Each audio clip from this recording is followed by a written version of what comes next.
Hiya, we are back with another of the Connection and Inclusion Challenge videos. Michael here, as always, and this is the thing that can cause some people to doubt themselves. It can cause some people to have a real struggle when it comes to connecting with others and feeling like you're included and a part of things rather than just an observer and just outside almost every social interaction and situation that you can find yourself in. And ultimately, you've got to address the elephants in the room. You've got to address why you're struggling. What are the stories that you're telling yourself? What are the things that are being wrapped in your head when you're trying to connect with others? Is it what people will think? Is it what they'll say? Is it how they'll interact? Is it longer term negatives? Maybe they will use something against you. Maybe they'll try and manipulate you. Whatever it happens to be, there is so much that can happen when you start to connect with someone. And a lot of the time, not always, but a lot of the time, it's inside your head. It's the stories, it's the thoughts, it's the feelings, it's the emotions that you can get wrapped up into when you start to go down this path. And one of the things that really helps people understand this better and understand whether it's valid or not is actually asking whether the things that you tell yourself are true. You've got to be a bit stricter with yourself and not just believe everything that you think, not just believe everything that you are telling yourself. And this is a weird contradiction because if you do this, you will have moments where you doubt yourself. You will have moments where you actually lose some faith in yourself because how can you have faith in yourself and question yourself at the same time? How can you trust yourself and question yourself at the same time? And the only way to really get around this is to be okay with the contradiction. Be okay with the push pull that you feel from opposite sides of the spectrum of thinking that you have. So this could be, how can I be confident in myself and doubt myself sometimes at the same time? And this is about nervousness actually enhancing our ability to do things. Nervousness gives us the energy to perform in the situation and match the energy and output that's needed. If you're not nervous, you don't have the energy, the output can actually be less than if you were.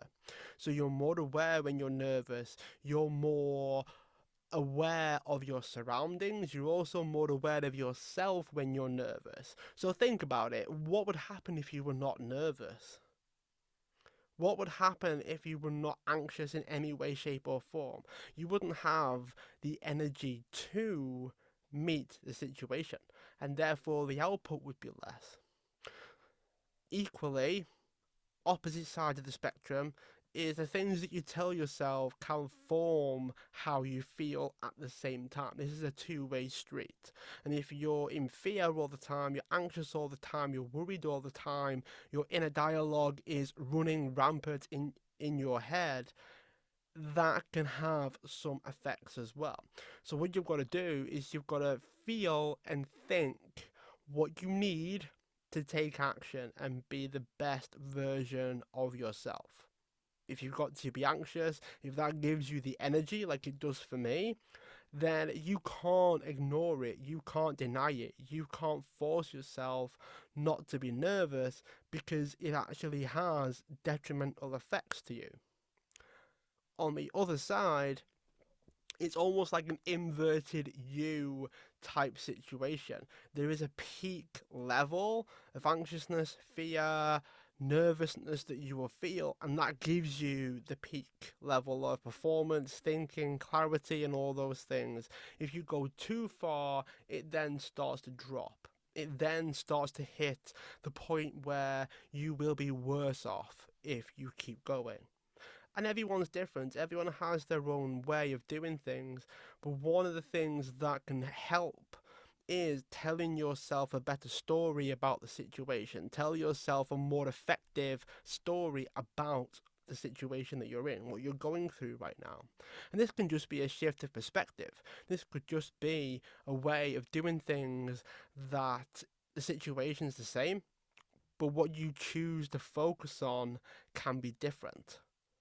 Can you focus on something different? Can you take your energy and your concentration onto something more positive as opposed to the negative? Now, we are hardwired for negativity as a survival mechanism, but that doesn't mean the positive isn't there.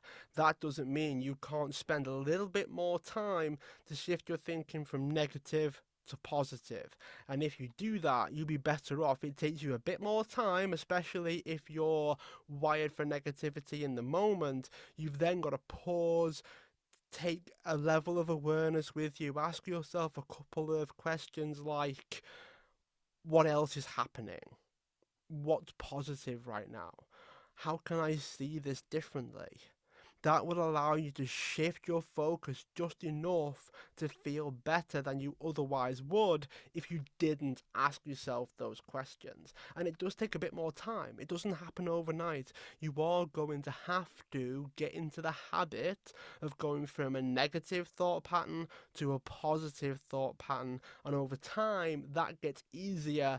Before the negative actually gets better, the positive gets better. And then before you know it, you don't necessarily have the negative thoughts anywhere near as much because you've built in the habit of shifting your focus to the point where positive now becomes your focus. This is a process. This is a habit. This is like a version of a training program physically in, let's say, a gym environment. You start off, you're not very good, but then through repetition, through rest and recovery and repeating the system over and over again, you get better. You get more skillful at being positive. You get more skillful at not having negative inner self-talk and inner dialogue. Everything becomes more positive. And when everything becomes more positive, everything gets better. Everything gets more positive. Struggles are less often because you perceive them not as struggles. You perceive them as opportunities. You perceive them as something so much different. Therefore, they are different. Very often, life is what you perceive it. And by changing how you perceive it, your life instantly looks brighter and better and more colourful than it otherwise would. So, that is your challenge for this video. It's what else can happen in the same situations. What good things can happen? What other ways can you shift your focus? If you have ideas, feel free to let us know. If you would like more ideas than what I was outlining in this video, feel free to reach us on the app or reach us through email, and on the app we can interact with you as well. So no issues there. Feel free to do that. We want to make sure that some of the things that we do, some of the things that we give you are specific to you as an individual. And the best way we can do that is by you reaching out to us from the videos and within the app. So we're more than happy to do that. Don't worry about being awkward or being too specific. It's perfectly fine. Just be wary that positive will always win over negative. Positive thoughts will always rule over negative thoughts, even in the same situation. Ask yourself, what else is happening? What should you focus on?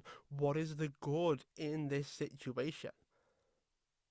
And you will instantly feel so much better. Again, really hope you enjoyed this video. Let me know what you think, and hopefully you enjoy the other videos as well.